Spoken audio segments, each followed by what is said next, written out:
د تندو نه وروسته څونه ټول شو ګرات یاره تاسو په دغو خلکو باندې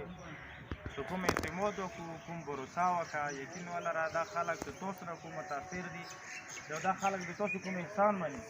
زروش کول کې تاسو چاته غوړه نه دی خې زروش کول کې تاسو ته درنه مینګانې پیګان هر رقم خلک درغلي دي او تاسو دغو خلکو ته احترام وکړو د دغو خلکو هم مو شکریه ادا کوو تاسو یا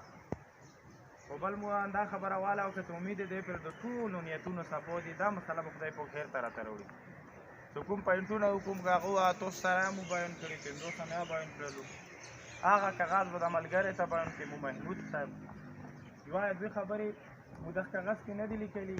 هغه به یو تاسو سره په هغه کې نه دي دوی وجه نه مو نه دي لیکلي چې موږ نه غواړو چې د مو د دغه لیکنې وایي نه یا تندو ته روان وخت کې که مو نه جوړه شول خو دا خو بس ښه خبره ده که هغه نه شوله یوه نیمه خبره داسې چې هغه د کومه له یا به مو نه لیکلي هغه سره د تاسو خبرو برقراره ساتلو نور چې کومه خبره بیا مو زباني د ته وکړه هغه بله هغه بیا تاسو ټول نشي راکابلي قبول نو محمود جان صاحب خپله پښتو کې وایي کار هغه دي شون سپین ګیري هغوی ته انشاءالله اور به ټول اول اردو کې پڑھو کم کا پښتو کې اول اردو کې پڑھو کته بیا اردو اردو کې وایي بیا پښتو کې نه پاندې کې پښتو کې ده منطقي کې اون فرق وایي شو په سرنامه او منطقي کې فریقی اول اهلیان قوم لیکرزی فریقی دوم اهلیان تندو عنوان تنازع اراضی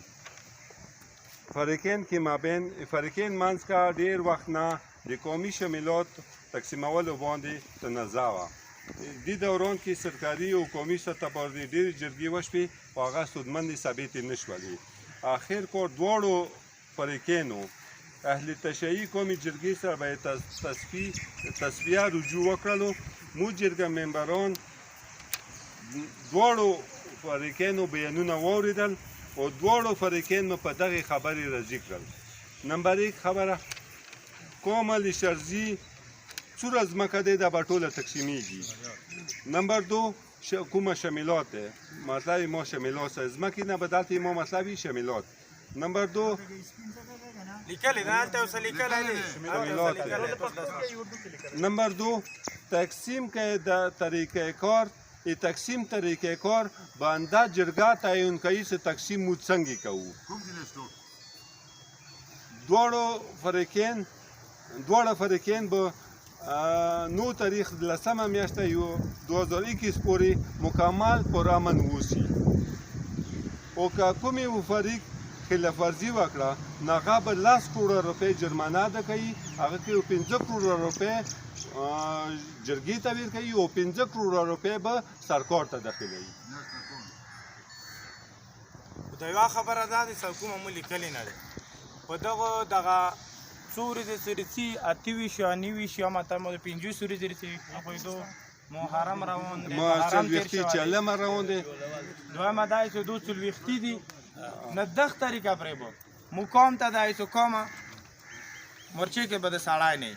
همو تندو والا ته دا یو چې دغه طریقه پرې چې د مو کوم لیکلی دی دې تیمه پرې به ته څه د کوم هغه دی کرنده دا به دا نه کړي دا مو کاغذ کې نه دی لیکلی دا د توري قوم یې زباني خبره ده دا دې دپاره مو نه دی لیکلی چې تاسو دپاره څه هغه نه نور به دغه طریقه پرې هغې یعنې میاشت نه څو ورځې کمې دي زیاتې نه دي